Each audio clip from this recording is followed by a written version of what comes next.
calls from Prime Minister Andrew Holness for partnership and cooperation. I'm Dara Smith, and I'll have that report. No new faces for the People's National Party in the Senate. The leader of opposition business in the Senate responds.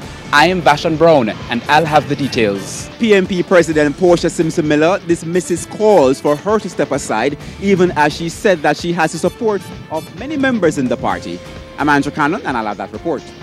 Security breach outside Gordon House.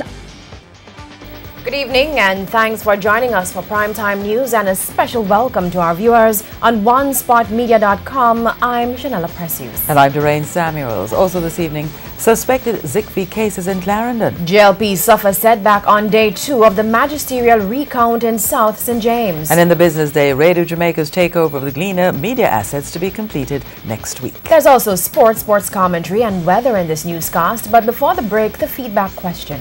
We're asking, what do you make of pledges by leaders in Parliament to cooperate for a better Jamaica? You can share comments online, facebook.com/Television Jamaica, and send us your tweets to @TelevisionJam.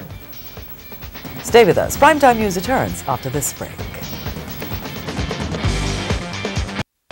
News headlines,